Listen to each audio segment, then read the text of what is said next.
If you need to hire, you need Indeed. Indeed is your matching and hiring platform with over 350 million global monthly visitors according to Indeed data and a matching engine that helps you find quality candidates fast. And Indeed doesn't just help you hire faster. 93% of employers agree Indeed delivers the highest quality matches compared to other job sites, according to a recent Indeed survey. With Indeed, everything hiring is all in one place, and it makes it so easy. Leveraging over 140 million qualifications and preferences each day, Indeed's matching engine is constantly learning from your preferences. The more you use Indeed, the better it gets. Join the more than 3.5 million businesses worldwide that use Indeed to hire great talent fast. And listeners of this show will get a $75 sponsored job credit to get your jobs more visibility at Indeed.com/podcast. Just go to Indeed.com/podcast right now and support our show by saying you heard about Indeed on this podcast. Terms and conditions apply. Indeed.com/podcast. Need to hire? You need Indeed.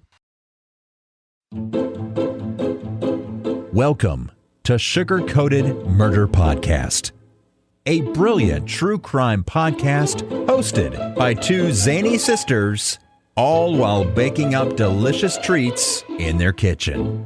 Here are your podcast hosts, Karen Devaney and Ann Varner.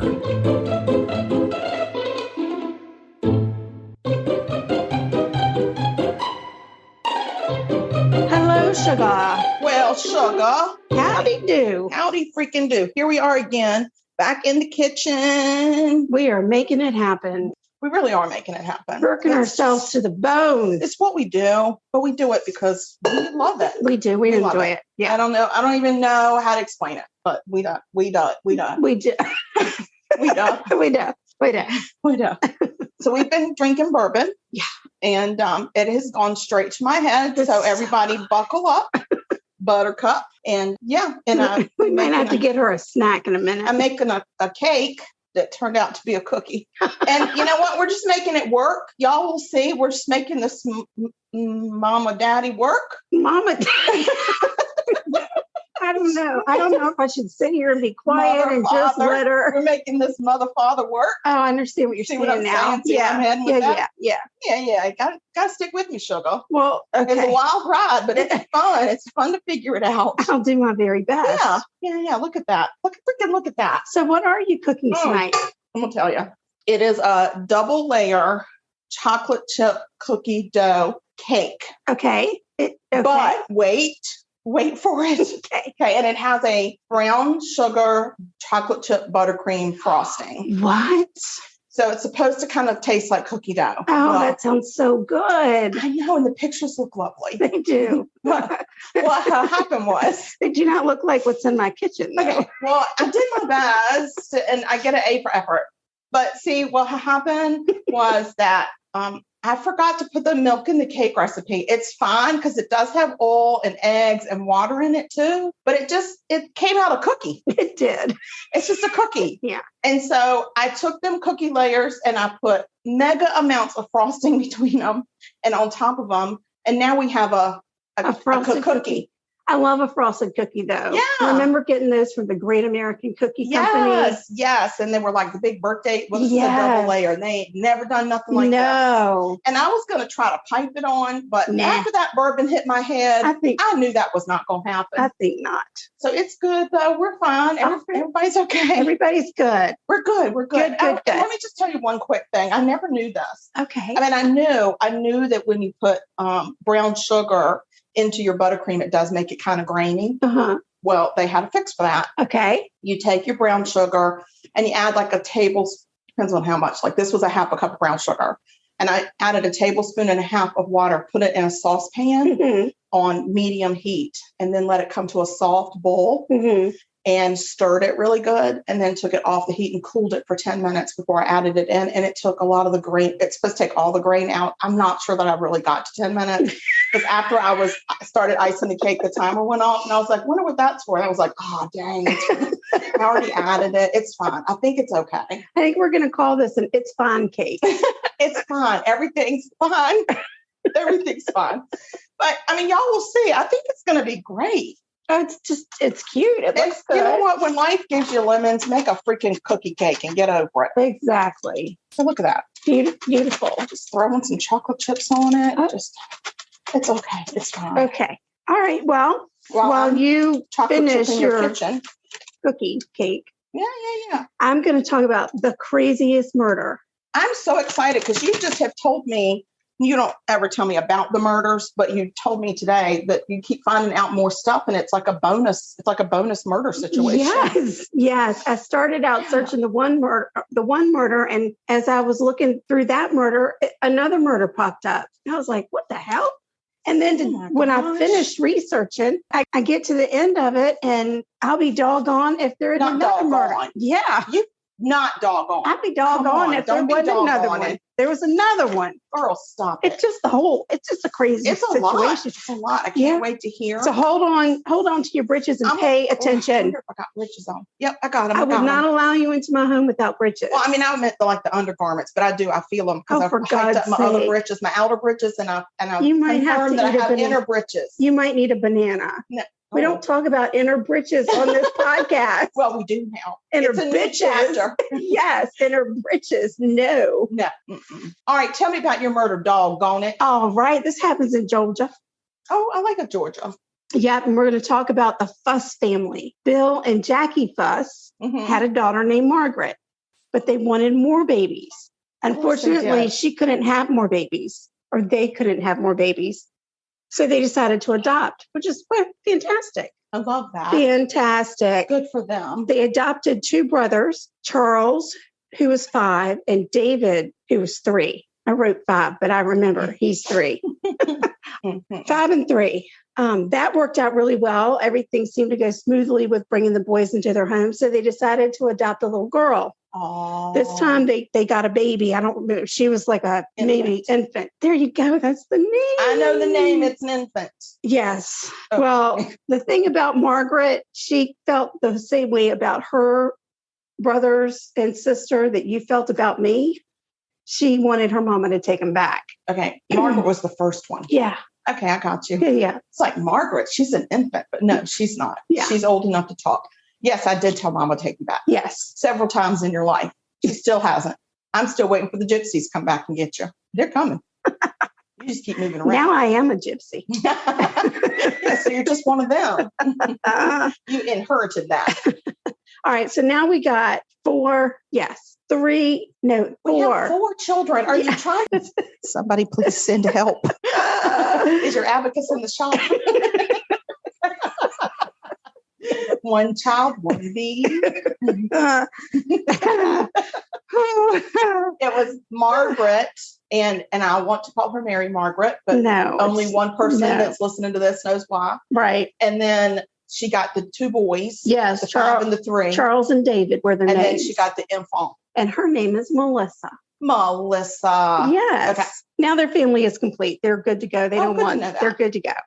But Margaret, again, not a fan. And she really never took to any of them. And how much older is she than her first brother? I want to say there's probably 5 or 6. So she's 10 and he's 5? Yeah, or I think maybe she may be a little older than that.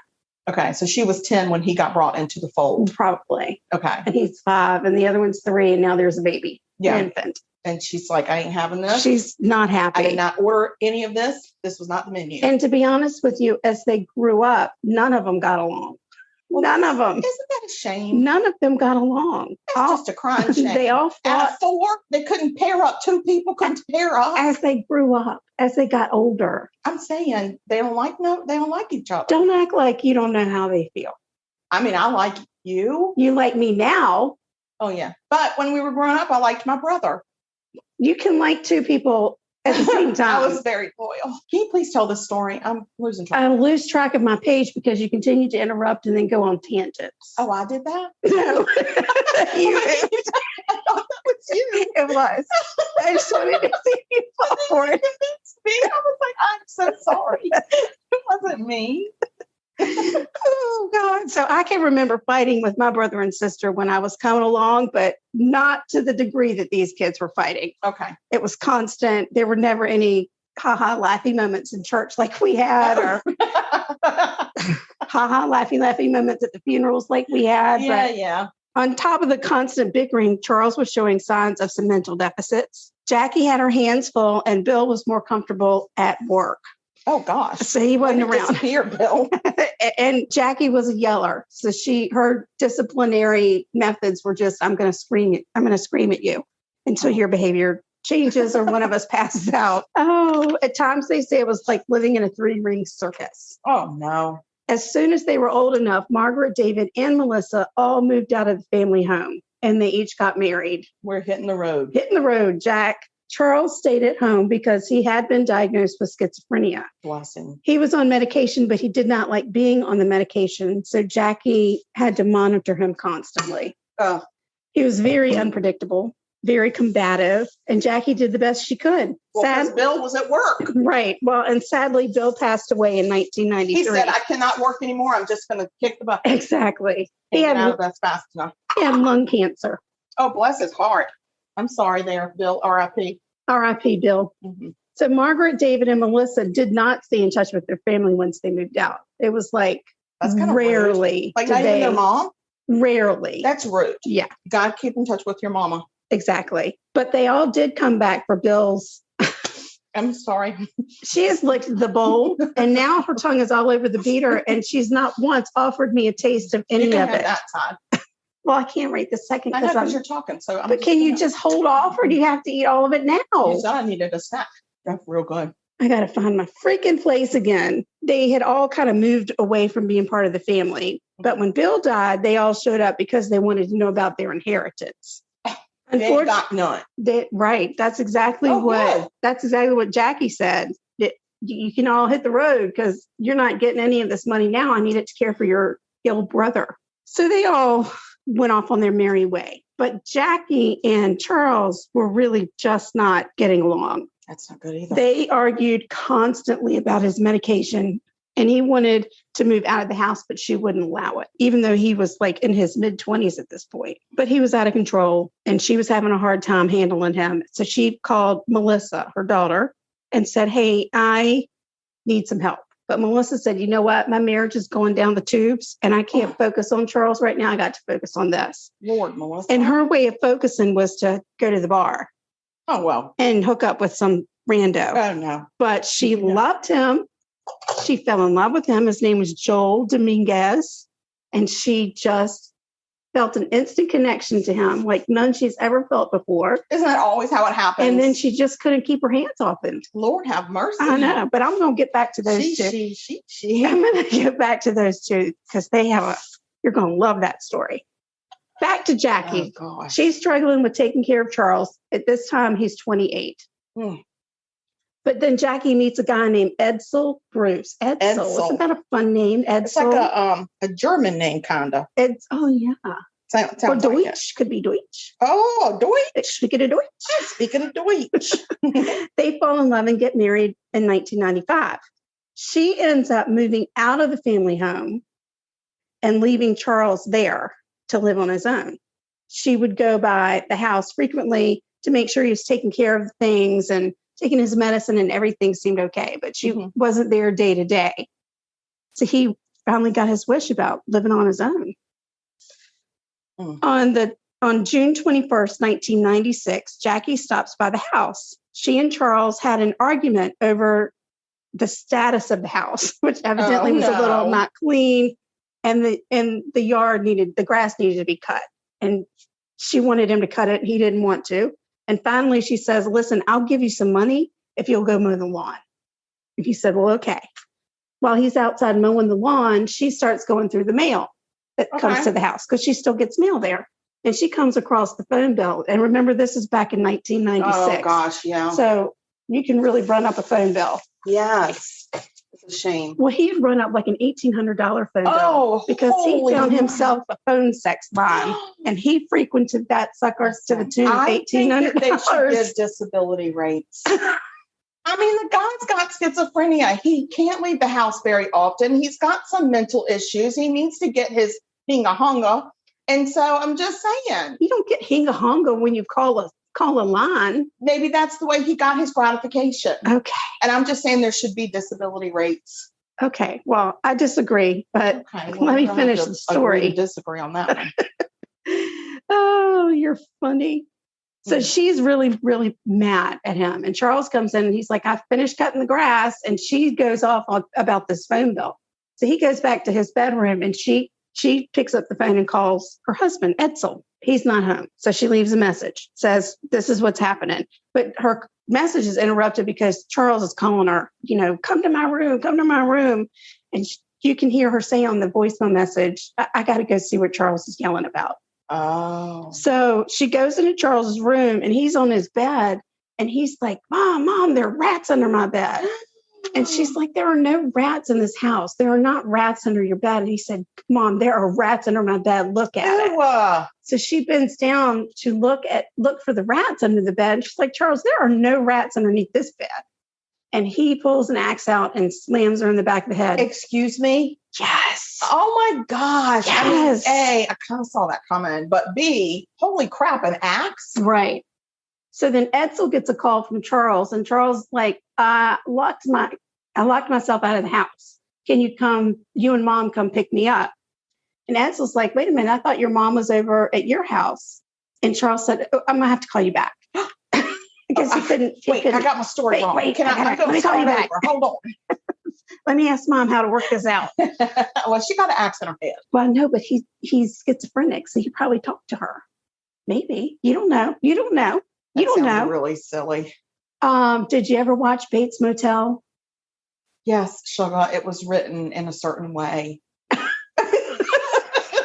don't even know what you're saying.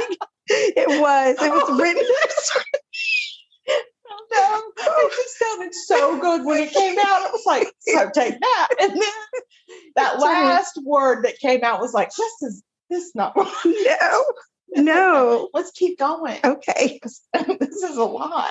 Of course, Charles never calls Edsel back. He's like, okay, I got to go see what the heck's going on. Edsel. Edsel. He cops in the car and drives over to the house to figure out what the hell. Edsel, if your name rhymes with pretzel, don't go. Right, don't go. And he had, on the way out the door, seen that his message light was blinking on his answer machine, and he listens to the call from Jackie. Oh, he's good. like, okay, something, they must have gotten in a fight or something, and she's locked him out of the house.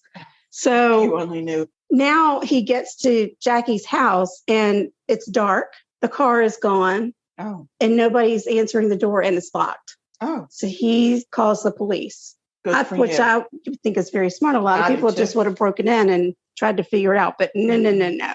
Edsel says, police. Hey, Popo. Something's going on. Can you come over? So the police get there and break into the house, and they find Jackie in Charles's bedroom in the basement with huge gash wounds, and laying next to her was an axe with her hair on it.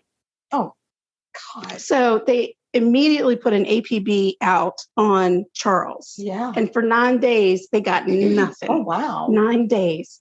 Zero. So here's the thing. I have to say this about Charles. Okay. The one that you wanted to get the discount on the phone. I don't want him to get any kind of discount. Right. Now, I don't want that. And if he took the car but left the axe behind, I'm just saying. Yeah. I don't know what to he don't deserve no discount. Okay. I don't know what to tell you, Sugar. He ain't the sharpest tool in the shed. He's not the sharpest. Okay. But on the 9th day, I'm going to continue on. The Georgia police. The tarpist. Much like yourself. I too am the tarpist. You have to cut so much. Just want to start over. No, don't start over. It's been a long time since you started. Okay. Trying. This is a bad idea. Do you ever get to a point that you think, I should spit some of that bourbon out? Like, I should be taking the last sip. Yeah, it was like, I'm just feeling like that last sip. Maybe I shouldn't have had it. I should have spit it out. Guys, so sorry. So sorry. It's fine. All right, here we go. Fine. We're going to go. We're going to do well. Now, here on out. On the 9th day, the Georgia police get a call from police in Brinkley, Arkansas. Wait, where'd they start out? Georgia. Wait, Arkansas? Yes. No, I'm Arkansas. not kidding you. No. They picked up Charles Fuss wandering the streets, And he had confessed to being wanted for murder in the state of Georgia. Well, good for him. So he was like, I'm done. I'm hungry. I don't have any money. I don't have anything. The voices are not feeding me. No. And so they keep telling me to tell people that I'm wanted for murder. Please take me. Yeah, I'm going to need, 3 hots and a cot. He's, of course, goes to trial for murder, and he quickly is found guilty of murder and of armed robbery because he had stolen money out of his mom's purse. But he was also found to be mentally ill. Okay. He will spend the rest of his life in the Augusta State Medical Prison. Oh, yeah, he will. Augusta? Yes. Wonder if you can see the golf tournament from there. No. You don't think? No. Okay. No. So here's the crazy thing. That's not the murder I researched. That's not the one I started researching. That's not the one. What? Correct. You told me all that and it's not the murder? That's not the murder I was talking about. This is the pre-murder? It's pre-murder. Pre-murder. Wow. Well, no. This is the prequel. Prequel? Yes. Oh my Prequel. God. No. No. Okay. The saga of the Fuss family is going to continue. Do they have a curse? You'll have to tell me at the end. Okay, because I'm feeling it already. All right. So now we got Jackie dead, Bill dead, Charles prison, and we got 3 remaining Fusses, 3 of them. Did you just shoot me the bird with your finger? Yeah, I held up 3. Yeah, but that one looks a little forward. And now they're there. It's habit. I don't know what to tell you. It's just habit. Like they just don't bend the way the other ones do. And guess what? Jackie, she didn't have a will. She had no will. No, now they're going to fight over the will. So they are just a fussing and a fighting over the will. I mean, not of the will, over the asset. Yeah, over the lack of will. Yes, which is crazy. And of course, Margaret's like, dude, I'm the only biological daughter. That doesn't matter, Margaret. And so I should get it. Marge. And her siblings are like, now Margaret is married to some dude. I'm not quite sure who she was married to. Okay, fine. David is married to a lovely woman named Kelly. And Melissa is now divorced. Because remember, she was having marital problems. She's divorced. Now, remember how I said I'd get back to Melissa and her story? Yes. Well, Melissa has been getting hot and heavy with this guy, Joel. Loves him. It's the greatest man she ever met. She never felt like that before. Ever. Yes. They're inseparable. Yeah. And things in her life are going really well. She's very happy, just, really at the top of her game. Good. So she says, you know what I'm going to do? I'm going to see if I can find my birth mother. That's a great idea. Yes. That's a great project. I'd like to see if I can connect with her. Yeah. And she found her and she called her. Oh, that's so nice. And the mama said, I'll come. Well, let's meet. So they decided to meet up. And Melissa is so excited about this meeting. She just cannot believe it. I cannot believe it either. Her birth mom shows up and they greet each other. And oh my God, you look so much like me. And you look, they knew all along? Probably. Okay. And then the bio mom says, I've got a big surprise for you. I've brought your brother. Because Melissa has a brother. And she didn't know. She did not know that she had a brother. Because she don't like the one she got. I know. Yeah. So in walks her brother, Joel. Wait. You heard me. No. Yes. Yes. No. That is right. Mama. Motherfucker. That is bad. You have got to say no. The dude she's been all hot heavy with for like a year is her freaking brother. Did he know? No, they didn't know. They had no idea until they got at this table and met. I cannot. Oh God, of course, the bio mom's freaking out. She's like, y'all cannot see each other again ever anymore. That could never happen. That's not okay. And Melissa's like, well, you're not my mom and I'm not his sister because we were not raised in the same house. I don't think she thought about that because what she wanted was her man Joel. She want her man. But Joel, he's like, I don't know. I'm gonna go with my mama. Fast forward, just after Jackie's murder, Margaret, David, and Melissa are fighting about the estate. Margaret and Melissa have accused David of stealing some things from Jackie's house, maybe jewelry, or maybe she had a coin collection. I don't know. Of course, some people do have those coin collections. No, they don't. Of course, David's like, I didn't take a damn thing. Well, he kind of did. I mean, you have to think he did. He took some money from his mama's. That was Charles after he murdered her. Yeah, and he's in prison. Yeah, no, And no. they're probably not talking to him Poor on a innocent regular David. basis. Don't throw David under the Poor bus. David, I am so sorry. Blame it on the bourbon, buddy. So Melissa and Margaret, they won't let up. They are just adamant that he went in and stole some He's stuff. the one that's married to the lovely Kel. Lovely Kelly. So Margaret calls David and asks him to meet her at Jackie's house, or to meet she and Melissa at Jackie's house so they can walk through it together to figure out about this missing property. Yeah. And David says, fine. He tells his wife Kelly goodbye, says, I'm going to meet these hoes, and he heads out the door. All right, so he goes to meet Melissa And Margaret at Jackie's house. Jackie's house. Yes. Yes. Because Jackie's dead. Jackie is dead. And that's what they're fighting over. And Bill is dead. Yeah, I got. Yep. I don't know if Edsel's dead or not. But anyway, David gets there and he waits and they don't show up. And he waits some more and they still don't show up. So he's like, freaking hell, I'm going home. So he gets in the car and heads back to his house. He walks in the door and finds his wife, Kelly, brutally murdered on the kitchen floor. You have got to stop it. He had only been gone for 45 minutes. No, sugar, no. If you tell me them two hoes killed that beautiful woman, I'm going to be so upset.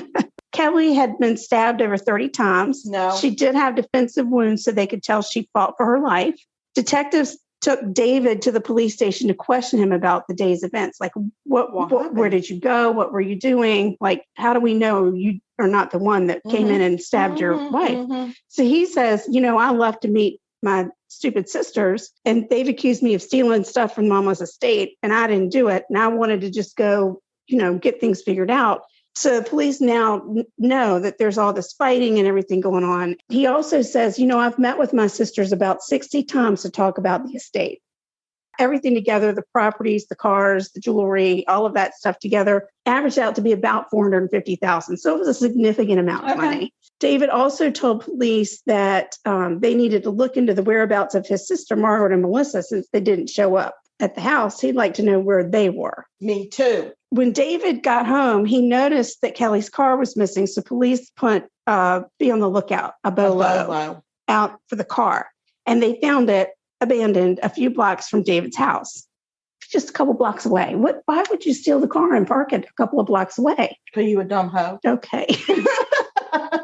I don't know. Witnesses told police that they had seen a bearded man get out of the car and into a white pickup truck with two white women inside the truck. So they put an APB out on the pickup truck, an APB out for Margaret, Melissa, and Melissa's boyfriend, Joel. Does he have a beard? Bearded. A bearded Joel. Yeah, Joel and Melissa, brother and sister lovers, are still together. Brother and sister lovers. Gosh. So it just happened that a detective that had worked on Jackie's murder was now working this murder for Kelly. And he remembered about Charles stabbing Jackie at this certain property. So he's like, you know what? I'm going to just go out on that property and I'm going to see if I can figure out if maybe they're there or if they've been there. So he pulls up, and what does he see but a white pickup truck? And there are two people inside the pickup truck. Was it Melissa and Joel making out? It was Melissa and Joel. Were they naked? They were not that I saw. They were in not any bumping sibling ugly. Sibling. I meant sibling. Oh my God. Sibling. That's fine. So they take them, Melissa and Joel, to the station for questioning. Then they find Margaret, who's holed up at a motel, not a hotel. Oh. And they take her to the station for questioning, and they put all of them in separate rooms. Good. And these idiots cannot get their stories straight for the life of them. Of course not. They cannot. Obviously, they did not have that conversation. They didn't say, okay, this is what we're covering our tracks. Exactly. They were not very strategic in their planning. They are all pointing the finger at each other at this point. Okay. Everybody's like, she did it, he did it. But they're all arrested and charged with murder. This is June 15th, 1999. They're all given their prison orange, processed through, and their clothing is taken to the crime lab for processing. Mm-hmm. They were able to find Kelly's blood. Did they take their outer breeches and their inner breeches, do you think? I don't know how they do that. I don't know if you get to keep your own breeches in prison. No, I don't think so. I think it's like prison issued. Okay. That's disgusting. Mm-hmm. That's disgusting. Mm-hmm. Oh, I don't want to think about that. Oh my God. The more I think about it, it's bad. Else's draws. Oh God. Oh my God. That's just terrible to think about. Yeah, but the bumping ugly siblings are there okay? No, I didn't say they were okay ever. They're not. They're gross. Let's just. So they find Kelly's blood on Joel's sock. So he's a goner. Oh, good Lord. They tell Margaret and Melissa, listen, we've got enough evidence to convict him of murder, but you two are going down for being there and for helping him. And as far as we know, you also stabbed her because she had like 30 wounds on her. Yeah. So it was a lot. Probably all helped. So, of course, they are like, well, how about a plea? How about a plea, please? I'll take a plea. I'll take a number 1 large with a plea. With a plea, yes. The story at trial is that they lured David away from his house so that they could go in and look for the stolen asset. They did not know that Kelly had taken the day off from work. So they killed her? I mean, just say, sorry, I didn't know what I was doing. Yeah, or turn around and walk out. I thought we were meeting here. Like, turn around. You got to kill the woman. She's beautiful. She's a beautiful soul, that Kel. The sisters say that Joel and Margaret went inside while Melissa stayed in the truck as a lookout. Kelly sees Joel and Margaret, and then they start to argue, and then Joel stabs Kelly, and they leave in her car. They drive it for 2 whole That's months. what they say. May of 2000. Woo. 2000. May of 2000. It's 2000. I can't even say it that way again. Because I'm the toughest one. In May of 2000, Joel Dominguez is found guilty of murder and is sentenced to life. Melissa took a plea and she's sentenced to 10 years for burglary. Margaret also took a plea and she's sentenced to 10 years for manslaughter. Oh, wow. There is a lot of speculation. That was their plea. Yeah, a lot of speculation that they framed Joel. Oh, really? There's a lot of speculation that those girls did that, but I don't know. They're all just bad. Bad apples. Bad. They are bad. They're just bad apples. They're all bad apples. Sadly, David Fuss passed away in 2011. I'm sorry.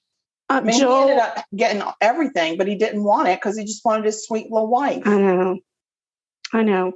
Joel Dominguez committed suicide while he was in prison because he could not get over the fact that he had been boinking his sister. February 15th, 2018. So that's not long ago.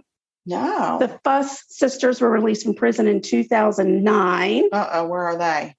I don't know. Well, we need to find out. I don't want them in my neighborhood. But police did say in their report that they knew for sure that David had not stolen anything from Jackie's estate. Everything was accounted for when the attorneys ended up going in and doing their assessment. That lady lost her life for nothing. For absolutely nothing. They didn't get enough time. So here's something really, really crazy that I found today. Melissa, remember she had been married before? Yeah. Well, that first husband ended up moving to Florida. Okay. And while he was in Florida in 2004, he shot his girlfriend and killed her. And then he left and lured a 12-year-old girl into the house where he had murdered his girlfriend and raped her. And the body was there? Yes. What is wrong with that guy? He leaves. Oh, and he's not takes the afternoon to go around and do all his stuff, and then he commits suicide before the police can get him. What kind of a?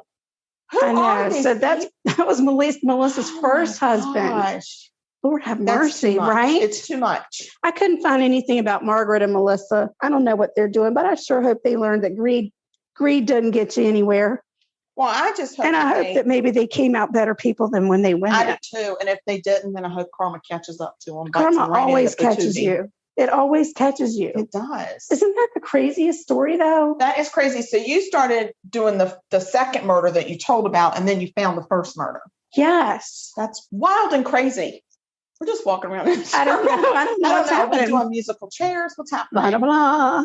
Okay, well, we're going to take a quick break because Sprout is throwing a fit, and I am going to cut us a piece of cookie. Oh, we're going to have early cookie. Well, yeah, because why wait? I mean, life is short, sugar. It is short. It's short, and you're not promised the next 5 minutes. And we're short. It's short, and we're short. So we're just going to go ahead and eat this cake. Yeah.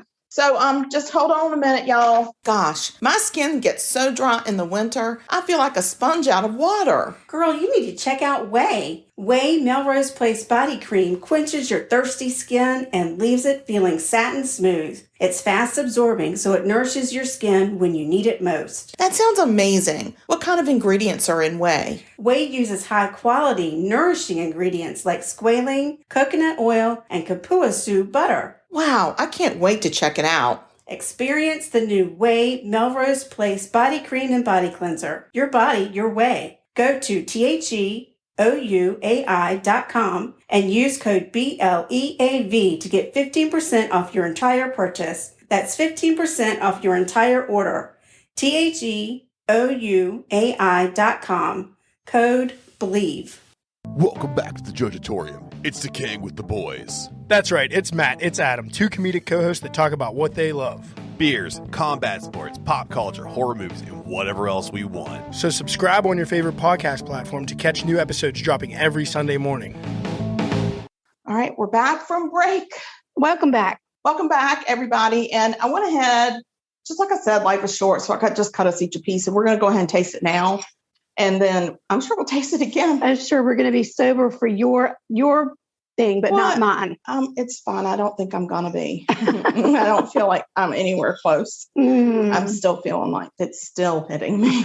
So I might be asleep. That's delicious, sugar. Mm-hmm. Even better than the Great American Cookie Company. Ha. And this was a kitchen fail. Yeah, but it's you not made that bad. lemonade out of lemons. Mm-hmm, I did, even though there's no lemon in here. So yeah, it tastes like a big old cookie. Awesome. And y'all can get the recipe, and you can either do it my way, which is the wrong way, or you can do it the right way and have a yummy cake. Yay. All right, guys. Okay, I have to put that down. That might not have been a good idea. Okay, so I have a murder to talk about. Okay. First, I have to clean my glasses. I think I got flour on or something. Oh, that makes sense. Froggy. Oh, yeah. Oh, goodness. Okay, here we go. So we're going to talk. Are you good? Oh, yeah. I thought you were waving at me, and turned out you're not at all. You're not waving at all. There's no waving at all at me. I'm like, oh, what do you want? Why are you waving? Okay, here we go. We're in Brigham City, Utah. And we're going to talk about Brad Perry. So Brad's full name, Bradley Newell Perry, born in 1962 to his parents, Newell and Claudia. Oh. Very active in his church and community. He was an Eagle Scout. He had 2 brothers, 2 sisters, great kid. Parents owned a gas station in Box Elder County. Okay. Which is like where Brigham City is. Like, yeah, the county is the surrounding part to the city. I got it. That's how geography works. Thank you. So anyway, they owned a Texaco gas station, and Brad worked there while attending college. He decided to stay home and attend college so he could work for them and make money. That was his smart gig. In the early morning of May 26th, 2 college students pulled into the Texaco station. They were greeted by an attendant who pumped their gas. And when they started walking towards the store to get cigarettes, he said, no, I'll go in and get your cigarettes. Just tell me what kind. I'll get them and I'll bring you your change. So very nice. Wow. I think back then it was not, this was, and I'm not sure. I don't think you gave us a date. Because I don't think I wrote it down. Do you don't have any recollection? It's fine. We're fine. Everybody's fine. No. Oh, I skipped something. Oh, God. Okay. So his parents owned a gas station. He worked there during college. And in May of 1984, his family went on a family trip together, and Brad stayed behind to work and earn money. He was about to turn 23, and he was recently engaged. So he was being a more responsible adult. Thank you for making those clarifications. So May 1984 is where we are. So these 2 college students pull up. The attendant comes out, pumps their gas, gets their money, takes it in, and then gets their cigarettes and brings them out change. When he brings them out the change, so they each bought cigarettes. Right. So they get back in the car, and then they're sitting there, and one of them notices as he's getting ready to put the dollar bills in his wallet. I almost called it a billfold because I'm close to 90. And there was blood on it. What looked like fresh blood. So it freaked him out. He actually put them up on the dashboard, so they wouldn't touch him. He was grossed out. And I don't blame him. Oh, me neither. And so they were like, something is off. So they pulled away from the Texaco station and they got just a really bad feeling. And so they drove straight to the police station. I would too. If there was blood on my money. So at the police station, they tell the police officers what happened. And then so some police drove out to the Texaco station. When they got there, they did not find any attendant anywhere. Oh. They start looking around and they find Brad Perry tied up in a back room. He was dead. Oh, no. He had been severely beaten, strangled, stabbed 15 times with a screwdriver. What? And his head was crushed in by one of those big metal soda, Oh, my gosh. soda canisters, the syrup comes in. Yes. Somebody had bashed his head in. Oh, my Lord. He was really beaten up badly. And dead. So remember I said that the family was on vacation? Yes. So they get notified while in California on their vacation. And the brother of Brad, whose name is Lee, says he will never forget. I think he was 17 when it happened. The long drive from where they were in California to Utah, knowing that Brad had been killed. They didn't know anything else. They just knew he was dead. They didn't find out he was murdered until a friend told them. Oh my gosh. The police never told them he was murdered. They heard it from somebody else. They did not get updates from the police. Oh my gosh. There was just such a disconnect. And I don't know if it's because he was 23 and they thought he's an adult. But why wouldn't you communicate with? Well, and it happened on their business property. So you would think. So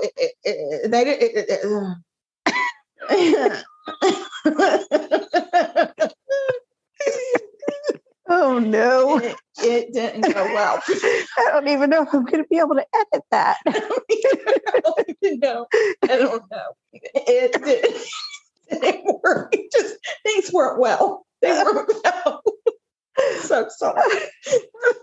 Sorry. So anywho, the students worked with a sketch artist and came up with a composite sketch of the attendant that was produced. Anyway, they got a sketch of the attendant that they saw. And it turned out the attendant was a tall, lean, bearded man, not at all what Brad Perry looked like. So police ended up following up on over 300 leads, and they never had enough evidence for an arrest. Oh my gosh. And the case goes cold for 25 years. And for 25 years, his family just assumed they were never going to find out who murdered their son, because they couldn't get police to tell them anything. So they just assumed the police weren't working on it and nobody gave two craps. And that's very sad. No victim's family should ever, ever, ever feel that way. No. In 2000, a Utah Cold Case Foundation took over the case. Mm-hmm. And this is when blood DNA had started being used to solve crimes. Well, they couldn't get a good sample from the money from the crime scene, because think about money and how many times it changes hands. Okay. And then you've got this blood DNA that's a smear, like on a bagel. It's not enough to take a sample out of it. Yeah, but who needs it? Why do you need it? How else are you going to solve the crime? Well, if it was David's blood on the money. I never said that. Or Brad, not David, but Brad. Brad is the victim, sugar. That's what I'm saying. Is it his blood? They could not figure that out because they couldn't get a good enough DNA sample out of the smear. But did it matter? I guess that's my question. Well, it did matter, because if they had been able to get the blood off of Brad Perry, it could have been mixed blood. It could have been another person's blood and that blood. That's they were looking to see if it was. They were just trying to see who it belonged to. Gotcha. And they could never definitively say it belonged to Brad or his assailant. Right. They couldn't. It didn't go well. In 2005, they started using hair DNA to solve crimes. Mm-hmm. Okay. So they finally got a hit on a hair left at the crime scene. Now, I was going to say, please tell me that there was no hair on the money. There was no hair. They processed that whole crime scene. And, you got to say, back in 1984, they collected evidence that they had no idea what it was going to ever be used for, but they just did it. They did it. And I'm so thankful to police officers that did things like that in the 70s and the 80s and the 50s and the whoever's, because they didn't know why they were doing it. It was just part of the process. Right. And now. Look at them now. Look at them now. Solving cases left and right. Look at them go. So they finally got a hit on the hair, and it came back to a dude named Glenn Howard Griffin. Griffin was already in jail serving a sentence for armed robbery, so he kind of fit the bill. Oh, The dollar bill. Get it? No, it's not fine. no. So finally in 2008, Griffin goes to trial, and he gets charged with capital murder, and the state of Utah sought the death penalty. He was convicted as charged, but did not receive the death penalty. He was given life without parole. Yeah. During the pre-trial and the trial phase, the mother that adopted this dude, Griffin, she sat with Brad's mom. Oh. Because Brad's mom and his family just really embraced her because she was so upset about her son that he may have done this. And he had already obviously was not having a good life. Right. And she was very distraught. And they kind of brought her into their fold. Aww. And it was very sweet. They really cared for her. And she would always say, I just know he did it. I just know he did it. Griffin never showed any remorse whatsoever. But like I said, Brad's mom felt really badly for Griffin's family and for them having to see him put away for life with no parole. They kind of connected on a maternal level and stayed friends even afterwards, which I thought was really sweet. Yeah. And I think it's a testament to who Brad was, probably. His brother Lee ended up going to be a police officer. Oh, wow. Being a state representative as well as a state trooper. Wow. And he was so upset with the way that his family was not treated well. Right. That when he was a lieutenant and trained his detectives or trained his, whoever those people are, the police officers. Right. I don't know what they're called collectively. Are they a troop? I don't know, Sugar. Okay. Well, the police club. So when he trained them, he always made sure to have somebody in there to talk about victim advocacy and how that, and the importance of communicating and having empathy for the family. So very good. That's my martyr. It's over. Wow. That was. I mean, it was really kind of short, and I don't know why I was drawn to it, because at first I didn't want to do it, and I started it, and then I found a different murder, and I researched that whole murder, and then in my sleep there was a voice that said, "You really need to talk about Brad," and that was the only Brad that I knew. So I'm going to talk about Brad. His brother feels like if Brad had not been murdered, he probably would have ended up a doctor. He said he was smarter than all of us. Oh, wow. And was a real go-getter. And I wonder if there was any other evidence at all, because it would be amazing for them to have convicted that guy on just one single strand of hair. Well, I think there were some jailhouse confessions that went on. Gotcha. And also there was another guy that confessed to having helped with this murder. Oh. He went to trial and was not convicted. Okay. So I don't even want to talk about him because I don't know what his deal is. Right. He confessed a lot of times. Right. And then he withdrew his confession. Right. It was time to go to trial. So I don't know what his deal was. Yeah. And then they had some other jailhouse confessions that came through against this Griffin dude. Okay. So the hair was definitely what they needed. And from what the jailhouse people said, his motive was that there was an argument that he and a couple other friends were in there in the store. And there was an argument over the change that Brad gave them back. Oh. And so they beat him to death. Oh my gosh. Yeah. I mean, how much change could it have been?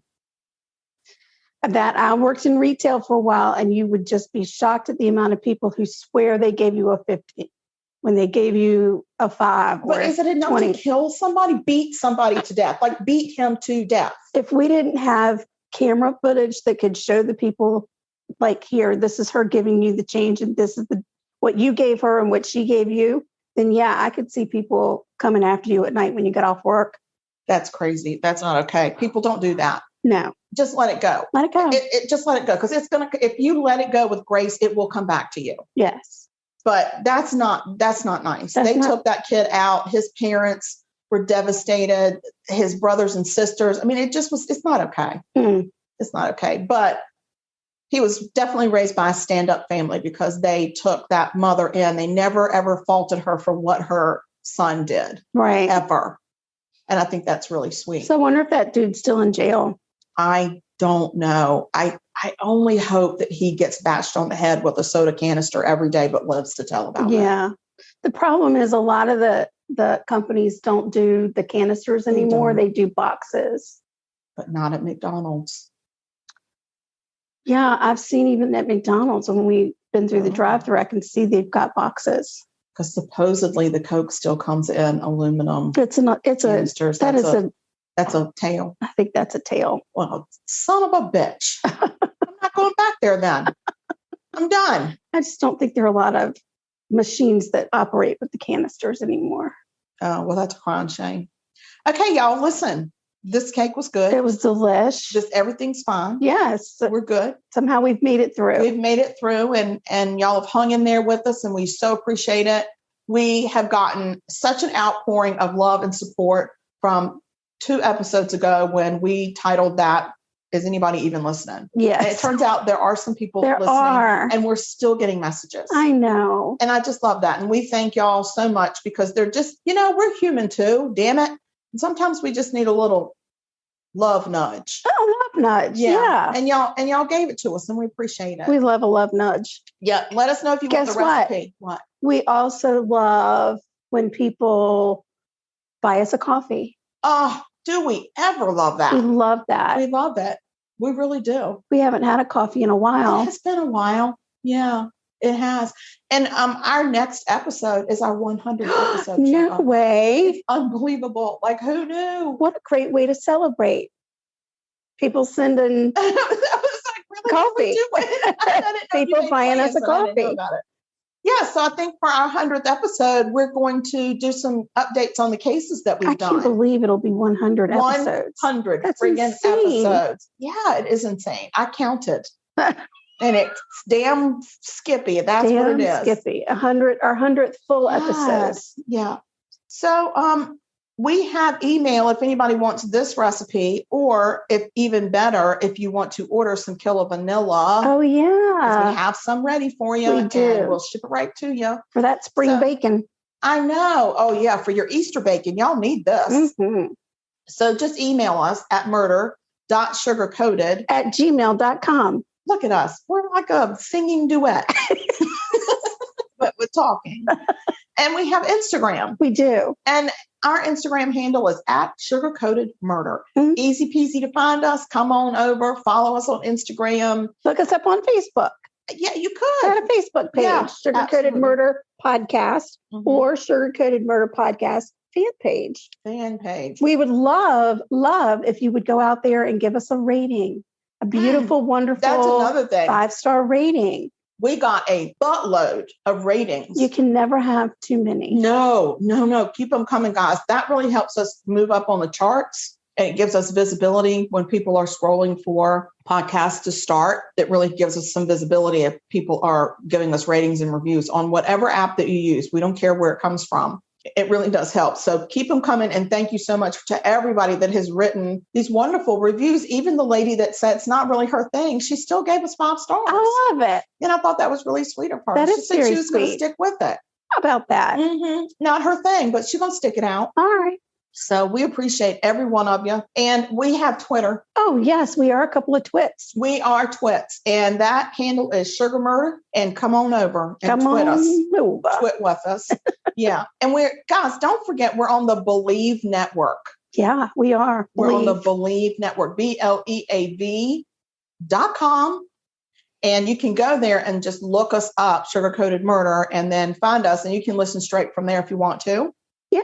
If you want to. Yeah. I usually try to put the link. That's what it is. The link out there. Yeah. But I also need to keep putting the Linktree link out there. I always forget because that's where you can really find the merchandise and different ways to find us, to listen to us, and you can buy us a coffee. Yeah. And there's things. So I'll try to remember to do the Linktree. But if you ever want the Linktree, email us or just give us a shout out on one of our pages and say, yo, bitches, give me that Linktree. Drop that Linktree in my DMs. And we'll do it. We will. Mm-hmm. All right, guys. Well, y'all stay sweet. And don't murder. Because if you kill people, we will talk about you. We will. And we will not share our cake. Nope. All right, guys. Love y'all. This has been Sugar Coated Murder Podcast. a deliciously entertaining true crime podcast. Like what you heard? You can always explore past episodes by visiting sugarcoatedpod.com. Don't forget to like our Facebook fan page and share with friends. Thanks for listening to Sugar Coated Murder Podcast. Thank you for listening to Believe. You can show support to your host by subscribing to the show and giving us a 5-star rating on your preferred platform. Check us out at Believe.com and search for BLEAV on YouTube.